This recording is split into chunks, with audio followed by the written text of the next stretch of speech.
Eh bien, écoutez, merci beaucoup. Bonjour à tous. Merci à l'AFCAS pour sa confiance renouvelée de me laisser présenter le marché mondial. Alors, c'est vrai que, effectivement, l'année dernière, on serait venu dans un meilleur environnement pour les prix du sucre. Clairement, là, on est sur un pattern, une disposition un petit peu plus difficile. On va essayer de comprendre pourquoi, d'en comprendre les enjeux et puis essayer de tracer quelques pistes vers l'avenir.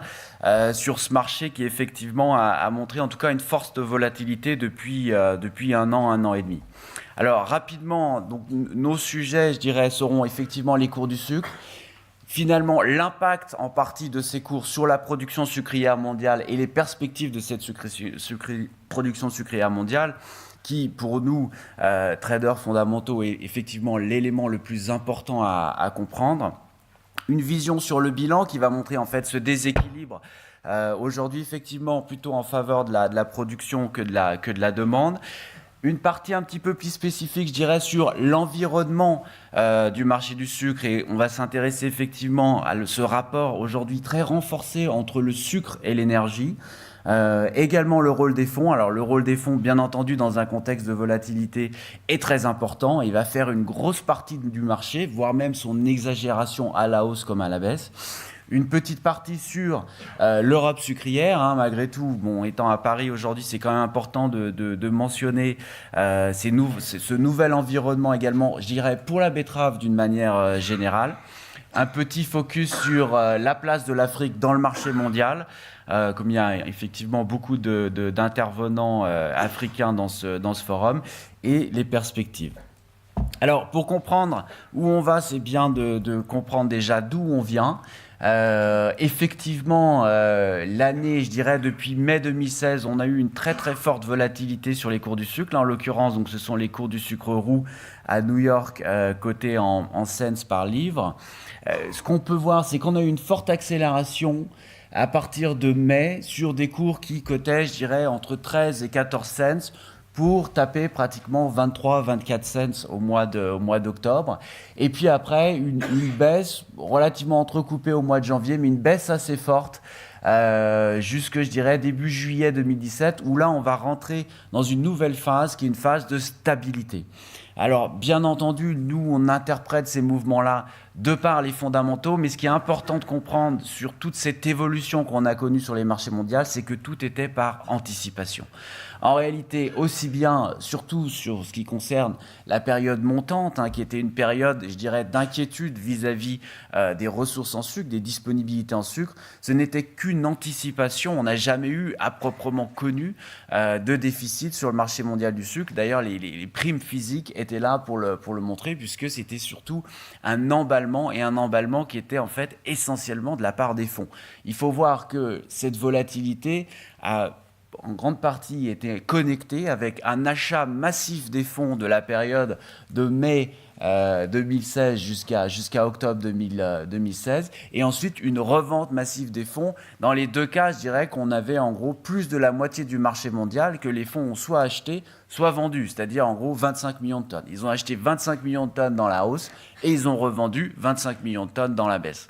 Donc là, un gros impact effectivement des fonds. Une perspective haussière, certes, depuis 2016, qui a, sur la base de déficit, comme on le verra, mais qui a entraîné en fait une certaine, je dirais, propension de beaucoup d'acteurs à faire plus de sucre, et finalement qu'on va repayer un petit peu dans cette descente, c'est-à-dire une augmentation assez forte de la production mondiale, surtout drainée par ces prix en fait, ces prix très élevés, notamment au Brésil, mais également dans d'autres pays. Un autre paramètre qu'on discutera, c'est le paramètre climatique qui a été en fait tout à fait favorable aux cultures sucrières. Si on regarde depuis cette stabilité-là, alors ça c'est intéressant, soit on a une partie du marché qui va dire les prix du sucre sont matures, finalement le prix du sucre cote la valeur réelle de la marchandise. D'autres diront qu'on a un marché sans direction et qui va percer d'un côté ou d'un autre, on verra un petit peu plus tard. Mais ce qu'il y a de sûr, c'est que là, on a vu dans cette stabilité l'intervention très forte de l'énergie sur notre marché du sucre, du fait d'un changement réglementaire au Brésil, dont on parlera un petit peu plus tard, qui a été tout à fait important et qui va corréler de manière très importante le marché du pétrole et le marché du sucre. Alors, Comme on le disait, le meilleur fertilisant pour la production sucrière, c'est les prix. Et c'est ce qu'on voit finalement entre 16-17 et 17-18. Donc là, on est sur des crops nationaux, sur des cultures nationales, donc avec un petit décalage parfois, notamment entre hémisphère sud et hémisphère nord. Mais on a une forte accélération de la production sucrière. Hein. On parle de plus de 10% en un an, c'est totalement énorme. Alors, pour relativiser ça, je pense qu'il faut prendre 3 éléments directionnels dans notre marché qui ont conduit à cette situation.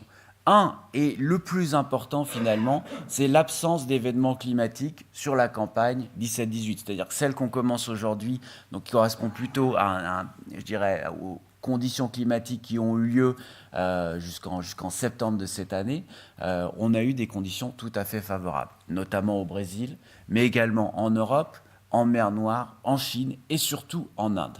En Inde, c'est un pays assez intéressant parce que le pays va relativement peu engendrer de flux sur le marché mondial, mais c'est le pays sur lequel la communauté financière et, je dirais, les fondamentalistes regardent le plus parce que c'est celui qui va mettre une pression finalement à l'import ou à l'export et va faire ce petit surplus ou ce petit déficit qui vont énormément affecter le bilan sucrier. Si on regarde un petit peu plus précisément, le Brésil part pour 2 années record finalement. Ce qui est intéressant dans la 2e année record, c'est que c'est celle-ci qui se termine aujourd'hui et elle a finalement déjà subi ces cours bas du sucre, hein, puisque depuis juillet, c'est-à-dire au premier tiers de la récolte brésilienne, on avait déjà des cours de 12 cents. L'enseignement de ça, c'est que les producteurs brésiliens, une fois qu'ils ont, je dirais, vendu leur sucre sur les marchés internes, ne le rachètent pas. Ce qui fait que la flexibilité éthanol, finalement, est toute relative, dans le sens qu'à partir du moment où le sucre est vendu, il n'est pas racheté, et donc on ne peut pas retrouver cette puissance de l'éthanol qui retire du sucre du marché mondial. Sur la suite, c'est essentiellement des cultures en hémisphère nord, l'Inde, l'Europe, la Thaïlande, la Chine, et là on retrouve ce double environnement, conditions climatiques favorables, et prix élevés, conditions climatiques favorables pour des performances culturales tout à fait importantes. Je pense notamment à l'Europe, où on va avoir 8-10% de rendement supérieur en betterave. Et puis également en Inde. En Inde, finalement, une grosse partie de l'accident qu'on a eu l'année dernière, c'était un accident climatique. C'est-à-dire qu'on n'avait plus de réserves hydriques suffisantes pour pouvoir planter la canne, notamment dans la partie ouest de l'Inde, la partie Maharashtra. Aujourd'hui, en canne, dans l'industrie sucrière indienne, on cumule 3 facteurs, les 3 facteurs essentiels, des conditions climatiques bonnes, des réservoirs remplis pour pouvoir irriguer et planter la nouvelle canne, et des prix de la canne à des niveaux records. Ce qu'il faut savoir, c'est qu'en Inde et en Chine, on a encore des prix très élevés finalement. La transmission du marché mondial sur ces 2 grands géants sucriers est relativement peu transmise du fait de la protection dont ils bénéficient en termes de droits de douane. Donc pour ces gens-là, je dirais, le marché du sucre est encore un marché payeur. Et puis, il y a un autre élément qui est un petit peu plus sournois, finalement, dans ce faciès d'augmentation de la production mondiale, c'est que finalement, le sucre a été très bon payeur, notamment par rapport aux autres cultures. C'est-à-dire qu'on est dans un environnement de commodités agricoles quand même assez je dirais, glauque, hein, en quelque sorte, notamment sur le blé, notamment sur le soja ou encore sur le maïs. Hein. On a eu des cours qui ont été finalement au plancher depuis 2-3 ans, ce qui fait que finalement la bulle sucrière de l'année dernière a attiré énormément de nouveaux planteurs, hein, quelque part, qu'ils soient de betterave ou de canne, et ça notamment en Europe. Comme on a pu le voir avec l'augmentation des surfaces, qui correspond également, comme on le verra un petit peu plus tard, à bien entendu la libération du système sucrier européen, qui n'est autre qu'une sorte d'ajustement finalement de la production européenne à la production mondiale. C'est-à-dire que si le signal n'est pas bon en provenance du marché mondial, les Européens ne sont pas là. Or, l'année dernière, il était effectivement bon, donc ils ont planté et on a une augmentation de la production. Alors, la conséquence directe de cette augmentation, c'est un retour dans un environnement d'excédent.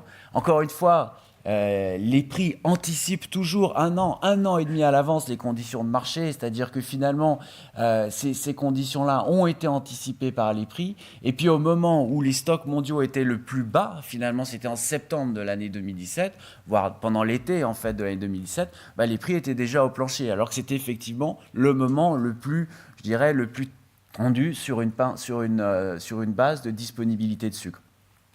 Aujourd'hui, on revient sur un surplus qui est pas énorme, mais il faut savoir lire ce surplus, notamment dans la perspective du Brésil. C'est-à-dire que quand on parle de surplus octobre-septembre 17-18, on parle déjà de la culture brésilienne qui va être récoltée en 2018, c'est-à-dire en fait la 2018-2019. Et cette culture-là est d'ores et déjà, elle, par contre, impactée par le niveau des prix. C'est-à-dire qu'on a déjà, pour l'année prochaine au Brésil, pour la récolte qui va commencer au mois d'avril, des producteurs qui seront beaucoup plus intéressés à faire de l'éthanol. On a un éthanol qui paye en gros 16 cents contre un sucre à la clôture de vendredi qui payait 14 cents. Donc on a cet incentive, je dirais, cet appel de l'éthanol est là et quelque part, d'ores et déjà, dans ce bilan qu'on montre ici, c'est-à-dire que vraisemblablement, si les prix du sucre remontaient vers 16, 17 cents, on aurait une production mondiale qui s'ajusterait automatiquement. Et c'est important de mentionner qu'en fait, aujourd'hui, c'est une des caractéristiques de ce marché et pourquoi il est dur d'en avoir une visibilité haussière, c'est que peut-être qu'on n'est pas dans un environnement sucrier très lourd, 3-4 millions de tonnes, c'est pas si lourd que ça. Mais si les prix devaient appeler plus de sucre, le sucre serait là. On ne manque pas de canne et de betterave, c'est juste un appel économique de l'éthanol en défaveur du sucre. Donc encore une fois, la disponibilité est là, et elle ne fait que s'ajuster au prix. L'inverse est vrai également, c'est-à-dire que si on revenait sur des environnements de 11-12 cents par exemple, on aurait certainement un appel plus fort de l'éthanol à défaveur du sucre et donc un bilan sucrier mondial qui redescendrait. D'où cette notion finalement de champ du sucre, de range comme on dit, avec finalement des écarts de, je dirais, une volatilité qui se confine dans un écart relativement limité. Alors, sucre et énergie, ça c'est tout à fait important parce que finalement, sur le soutien des sucres, les fondamentaux n'ont pas vraiment changé depuis juillet et pourtant les cours du sucre se sont stabilisés, voire même ont augmenté, je dirais, jusqu'à la fin de la semaine dernière. Une grosse partie des acteurs ont mis en exergue, en fait, le pétrole. Pourquoi alors ? La relation sucre-énergie, elle est là depuis longtemps, depuis l'avènement des véhicules flex fuel. Mais au 1er juillet, au Brésil, il y a eu un changement réglementaire sur le prix de l'essence qui est tout à fait important et qui indique que le Petrobras, la société brésilienne qui est responsable en grande partie de la distribution de l'essence, fixe les prix quotidiennement de l'essence en fonction du marché mondial. C'est-à-dire que pendant des années, finalement, le rapport n'était que théorique parce que le prix de l'essence au Brésil n'était pas sujet aux variations du marché mondial et notamment au cours du pétrole. Aujourd'hui, depuis le 1er juillet, il l'est. Or, les prix du brut ont énormément augmenté. On a eu 35% d'augmentation finalement des prix du pétrole depuis 40% même depuis la mi-mai, essentiellement sur un fond de tensions géopolitiques. Mais ce qu'on voit, c'est que le sucre a relativement peu suivi cette montée, alors qu'effectivement, du point de vue du Brésil en tout cas, ce sont deux matières premières aujourd'hui tout à fait connexes. Et l'éthanol d'ailleurs, lui, et en même temps que ces ajustements de la société Petrobras, a augmenté et a suivi en grande partie les cours du brut. Pourquoi effectivement cela a enrayé la baisse des prix ? Parce que la communauté financière, qui est une communauté qui regarde bien au-delà du sucre, s'est aperçue de cet arbitrage-là et je dirais certainement coupé en partie leur position vendeur sur le marché du sucre dans la crainte qu'on ait un arbitrage tout à fait positif entre ces deux communautés. Alors, ça, pour un producteur sucrier, qu'est-ce que ça veut dire ? Ça veut dire qu'au-delà de la lecture fondamentale du marché du sucre, il va falloir toujours regarder à partir d'aujourd'hui les cours du pétrole de manière très précise. Parce qu'aujourd'hui, avec un Brent, 63-64 $, certainement, ça a, je dirais, maintenu les cours du sucre, voire même leur donné une pression, une note haussière, malgré des fondamentaux pas très positifs. Mais inversement, si les prix du baril de pétrole venaient à corriger, on aurait certainement, à l'inverse, je dirais, des prix du sucre qui pourraient finalement se détériorer. Alors, le rôle des fonds, finalement, on en a déjà beaucoup parlé. Ces fonds sont très forts. Alors, les fonds sont là quand même aussi, je dirais, pour donner de la liquidité, pour permettre aux producteurs comme aux acheteurs de pouvoir vendre ou acheter leur récolte. Et jouent les fondamentaux, c'est-à-dire que quelque part, les fonds sont rarement contre les fondamentaux du marché. Dans le cas où ils le sont, ça devient généralement une très bonne opportunité d'ailleurs de prendre leur contre-pied. Cependant, ils exagèrent énormément je dirais, les variations du prix du sucre. Et c'est là où ils sont dangereux. Ce qu'on s'est aperçu, par exemple, c'est qu'en mai, dans toute cette période de hausse des prix du sucre jusqu'à 23 cents, où ils ont pris une position tout à fait exagérée, on était dans un environnement où tous les vendeurs avaient vendu, notamment les vendeurs producteurs. Ils avaient vendu, je dirais, entre 17 et 19 cents. Et du coup, pour les fonds, pour avancer au-delà de ces 17-19 cents, c'était très facile parce que finalement, il n'y avait plus de producteurs là pour vendre. L'intégralité des récoltes était vendue. Donc c'est là où on tombe dans, je dirais, cet environnement d'exagération de la variabilité du sucre. Elle était quelque part aussi vraie dans la baisse. C'est-à-dire que beaucoup d'acheteurs ont acheté quand les prix du sucre ont commencé à baisser. Ce qui fait qu'après, pour les fonds, vendre en dessous de ces niveaux, je dirais, de 15 cents, il y avait très peu d'acheteurs en face parce que finalement, ils avaient déjà tous acheté leurs besoins et c'est ce qui fait que généralement, les producteurs à la fois et les acheteurs, dans ces mouvements très forts, sont perdants parce qu'ils prennent leurs décisions, un petit peu, je dirais, en amont des hausses ou des baisses parce qu'ils sont contents que le marché est allé dans leur direction. Mais après, forcément, on a ces phénomènes d'exagération. Alors, quelques mots sur l'Europe sucrière. Je pense qu'il est important de mentionner sur l'Europe, c'est qu'on est retour dans un système, entre guillemets, classique, c'est-à-dire qu'on perd les quotas, on retrouve une industrie sucrière qui a la liberté d'exporter. Alors, bien sûr, c'est un signal baissier sur le marché mondial, d'autant plus que la betterave est très réactive au prix. Alors ça, c'est vrai que c'est quelque chose pour les caniers qui est un petit peu différent, c'est-à-dire que finalement, on a entre la Russie, l'Ukraine et l'Europe, c'est un bassin qui va faire pas loin de 30-32 millions de tonnes de sucre, donc c'est tout à fait important, une réactivité très forte à la hausse comme à la baisse. Et là, on voit tout l'impact dans notre monde sucrier, je dirais, du faible cours des autres matières premières, et notamment du blé. Le blé aujourd'hui est coté 155, 160 euros la tonne, donc c'est-à-dire que c'est des prix qui sont très faibles, qui vont pousser ces betteraviers à faire plus de sucre. Alors, dans le contexte précédent, ils pouvaient en faire plus, mais ils restaient à la maison. Bien sûr, dans le contexte d'aujourd'hui, ils peuvent en faire plus, et c'est du sucre qui va impacter le marché mondial. C'est par ailleurs quand même un sucre assez technique, parce qu'il va beaucoup plus jouer sur la prime de blanc en fait que sur le prix du sucre en tant que tel. Et c'est notamment pour nous traders des points assez importants à comprendre, parce qu'un environnement de sucre élevé avec les Européens voudra dire quelque part une prime de blanc, c'est-à-dire la prime de raffinage, transformation entre le roux et le sucre blanc basse, et inversement des prix du sucre bas tendront à dire plutôt une prime de blanc élevée. Donc c'est tout l'arbitrage pour les raffineurs qui risquent de perdre du poids finalement dans les environnements de sucre élevé.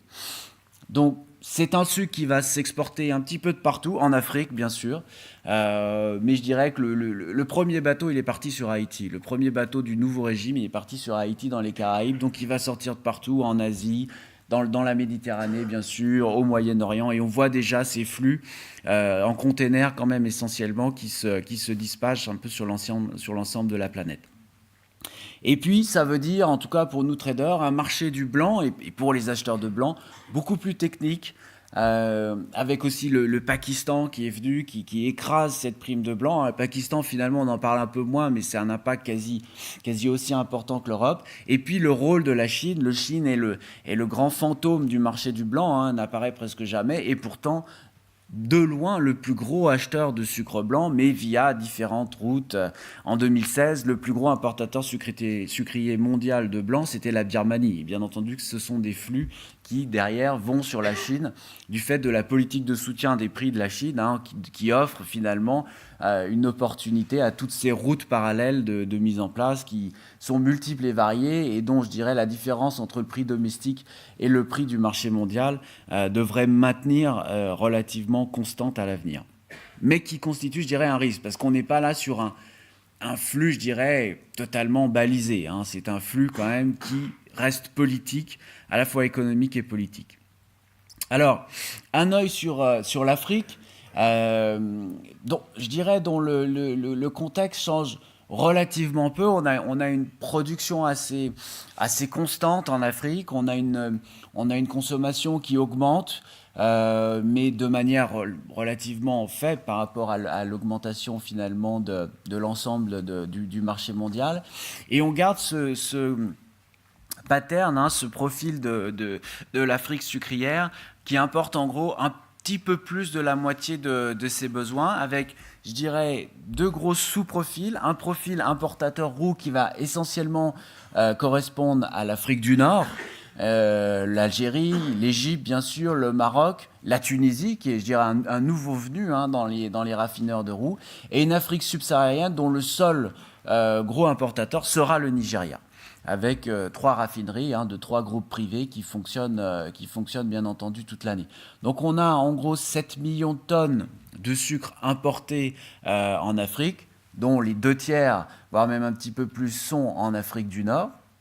Et puis le reste de l'Afrique qui correspond finalement avec une certaine logique à des productions beaucoup plus importantes. C'est-à-dire qu'on est là sur des pays qui ne vont apporter que leur déficit, qui peut être relativement faible comme assez important, comme le Soudan par exemple. Ça, ce seront plutôt des profils importateurs de sacs. Sacs de 150 i comme ça, hein, sucre cristal ou sucre raffiné, et qui vont apporter de manière plus saisonnière des tonnages par pays plus faibles, mais qui vont être aussi, je dirais, eux, plus sensibles à la prime de blanc, et bien sûr avec, je dirais, une marge à l'import peut-être un peu, ou une flexibilité à l'import un peu moins fort. Je dirais que le vrai changement dans l'Afrique sucrière qu'on a vu ces dernières années, c'est que l'Afrique est passée réexportateur de sucre blanc. Et on voit maintenant des flux intra-Afrique, c'est-à-dire par exemple de l'Algérie qui va importer du sucre du Brésil, le raffiner et le réexporter sur la zone en gros subsaharienne ou Afrique de l'Est, qui elle est importateur de sucre blanc. Donc l'Afrique quelque part s'est trouvé une place dans le raffinage et les réexportations, en partie sur l'Afrique, mais également sur l'Asie, sur le Moyen-Orient et sur la Méditerranée. Alors les perspectives, on a clairement aujourd'hui, on récolte les fruits finalement de prix très hauts de l'année dernière, hein, donc une augmentation assez forte des récoltes dans l'hémisphère nord. Encore une fois, sans oublier le paramètre climatique, hein, c'est-à-dire qu'on a vraiment eu une année parfaite, excellente dans la plupart des pays, hein, peut-être à part Cuba ou l'Argentine, où effectivement qui ont eu un petit peu des temps plus capricieux, mais sinon on est vraiment dans une année très vierge, très positive en termes climatiques, ce qui donne bien sûr un contexte, une note baissière au cours, hein, c'est-à-dire qu'au finalement on n'a pas de perspective de pénurie aujourd'hui sur notre marché. On est clairement assez bien fourni. Alors le Brésil va jouer son rôle comme d'habitude, d'ajusteur finalement via son autre marché qui est l'éthanol. Mais ce rôle d'ajusteur-là est fonction du prix lui-même. C'est-à-dire que si les prix redevenaient haussiers, il reproduirait plus de sucre, puisqu'on n'est pas dans un contexte de manque de canne, on est simplement dans un contexte potentiellement de moins de sucre produit. Le pétrole, il faudra y faire attention parce que là, vraiment, effectivement, avec la volatilité du pétrole aujourd'hui, on peut y gagner comme on peut y perdre, hein, vraisemblablement pour un producteur. Aujourd'hui, on a eu des prix du pétrole qui ont montré une grosse hausse, donc je pense que les fonds étant très longs, hein, par ailleurs, du marché du pétrole, je pense que là, il y a vraiment un point important à considérer. Et puis, un marché du blanc qui est de plus en plus technique, avec l'Europe, le Pakistan, la Chine, qui sont des acteurs très compliqués, un petit peu difficiles à cerner. Et puis, point final, comme on a vu, donc une consommation africaine basée d'ores et déjà de manière assez stable sur environ la moitié de la production locale. Voilà. Merci pour votre attention et au plaisir de répondre aux questions.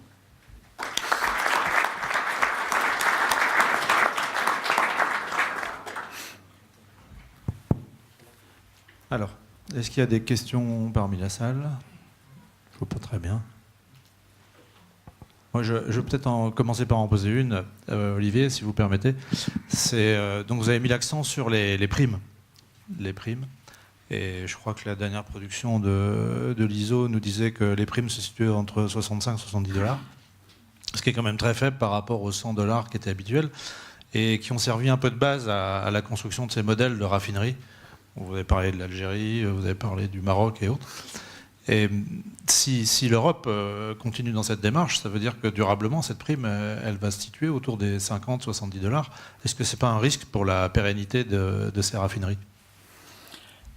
Merci pour la question. Non, c'est un point tout à fait important sur lequel, effectivement, on travaille beaucoup. Alors, je dirais que le premier élément de réponse, tout dépendra du prix. C'est-à-dire qu'effectivement, dans des environnements de prix forts, où l'Europe sera là, le Pakistan sera là, l'Inde sera là, on aura une prime de blanc très basse. Inversement, si on devait revenir sur un prix de marché à 10 cents, par exemple, perdrait une partie de la production en Europe, vraisemblablement au profit des céréales.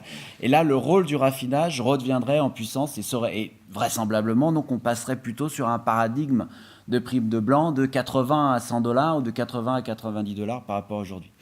Le deuxième élément, c'est qu'en fait, beaucoup de raffineries ne sont pas exposées au marché mondial, sont exposées sur leur marché domestique, sur lesquels elles peuvent avoir des protections, clairement. Je pense à l'Algérie, par exemple. L'Algérie, il y a un tarif douanier qui est très différent entre le roux et le blanc. Donc une partie du revenu du raffineur, finalement, c'est pas la prime de blanc en elle-même, c'est la différence de tarif douanier entre le sucre roux qui est imposé à X% et le sucre blanc qui est exposé à X plus 25%. Et à ce moment-là, forcément, ça lui couvre une partie de son activité. Et c'est important dans beaucoup, je pense à la Tunisie, au Maroc, bien sûr, à l'Algérie. En fait, la plupart ont une partie, une jambe de leur activité sur le marché domestique qui est protégée par des conditions douanières.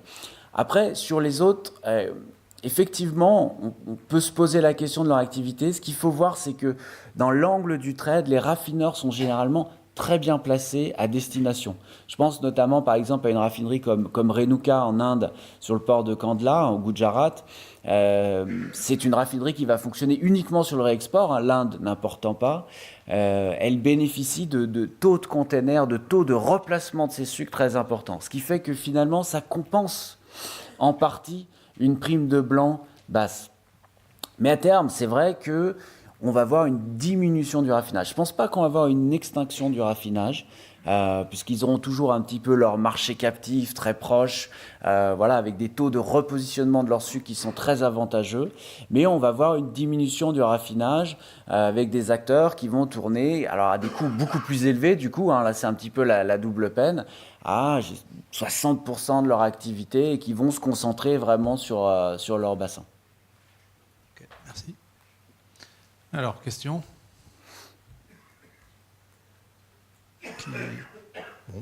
Personne n'a l'air beaucoup plus inquiet que ça sur le cours. Tant mieux. Vous êtes sûr ? José, vous voulez peut-être ajouter quelque chose ? Non ? Ok. Bon ? Ah, pardon. Bonjour, Sébastien Gary de Veolia. Du coup, je ne suis pas du monde du sucre, mais si j'ai bien vu, la production mondiale, c'est 135 millions de tonnes par an. Et la part d'échange, du coup, puisque je comprends qu'il y a beaucoup de producteurs pour le marché local, il y a l'échange mondial, il représente quoi ?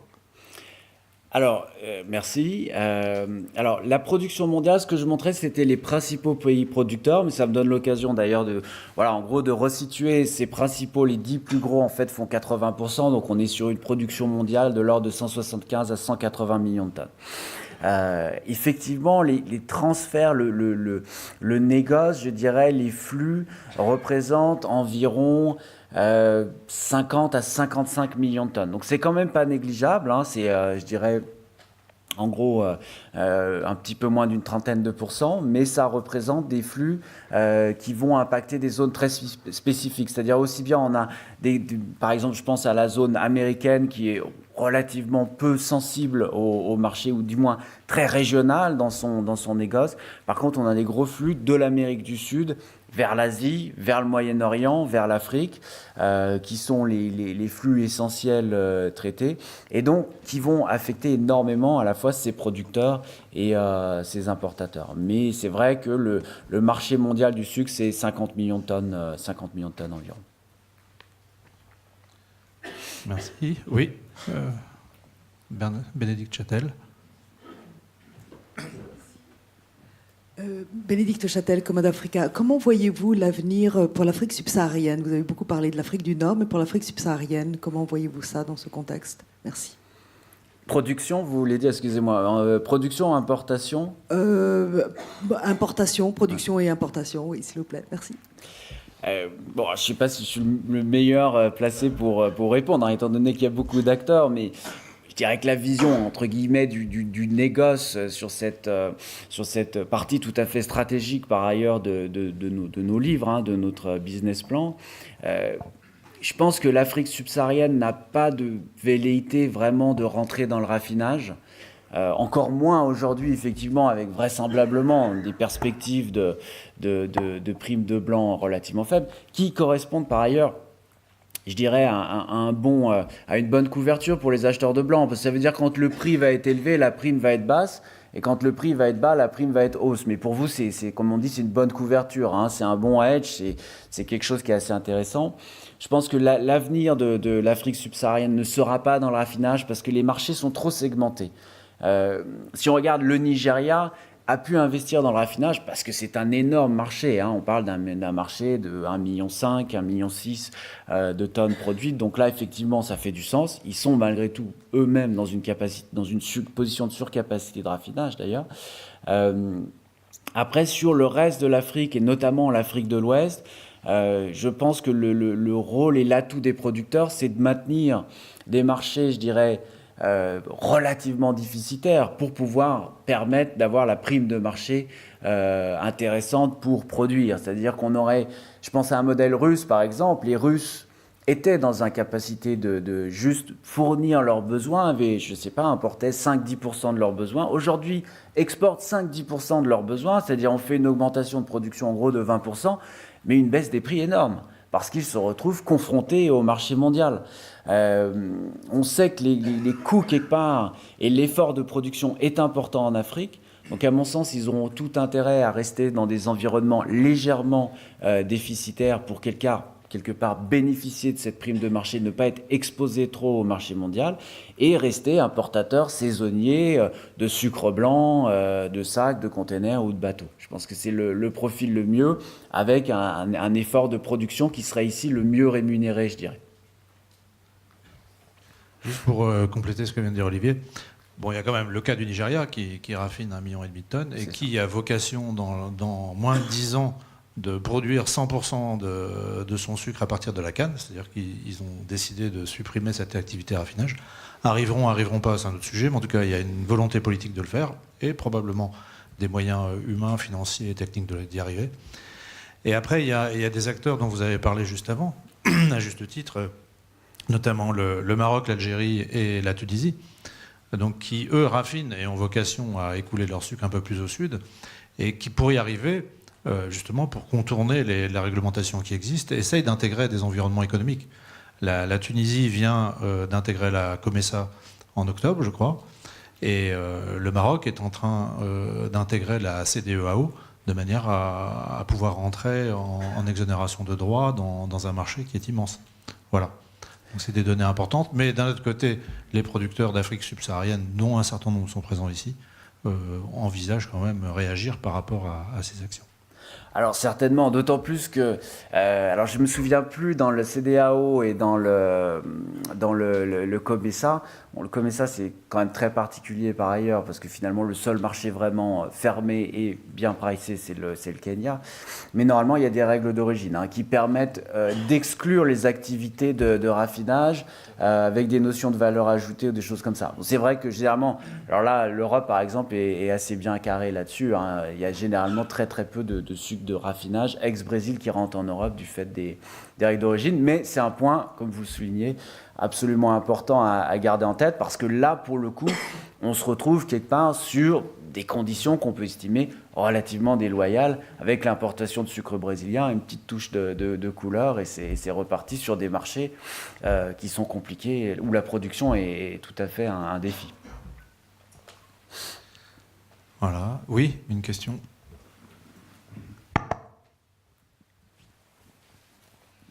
Bonjour, Xavier Estelfi, sucrerie de Gardel. Aujourd'hui, le principal driver sur les prix mondiaux du sucre, c'est le Brésil. On voit que la production d'éthanol qui a été rendue possible par des taux d'incorporation plus importants, on est arrivé pratiquement au maximum. Est-ce que d'après vous, les producteurs brésiliens au cours de 14-15 cents sont capables de s'en sortir sur le long terme? Et est-ce que c'est un signal pour une remontée prochaine des cours? Merci. Alors, merci pour votre question. C'est clair que c'est un petit peu le défi des analystes fondamentaux, effectivement, de mesurer cet impact-là. Je pense qu'aujourd'hui, l'industrie brésilienne est très segmentée, en fait. C'est vrai qu'on va avoir des acteurs qui se portent très bien et on aura des acteurs en grande difficulté financière. Ce qui fait que, finalement, l'impact sur la production ne sera pas forcément d'ores et déjà là. Je pense qu'avec 14, 15 cents, 16 cents de équivalent en éthanol, ils sont capables de survivre, voire même de gagner un petit peu d'argent, mais pour les meilleurs d'entre eux. Effectivement, pour toute une partie de l'industrie qui va souffrir de taux d'intérêt très importants, 12-13%, vraiment d'industries sur lesquelles les planteurs fuient, par exemple, parce que ce sont des mauvais payeurs et ils vont vendre leur canne à d'autres usines. Je pense qu'effectivement, là, pour ces usines-là, elles pouvaient subsister avec des prix au-delà de 15 cents. Vraisemblablement, dans l'environnement économique aujourd'hui, elles seront en difficulté. Ce qui veut dire qu'on pourrait plutôt avoir un remaniement interne, j'ai envie de dire, de l'industrie brésilienne, avec clairement probablement une consolidation.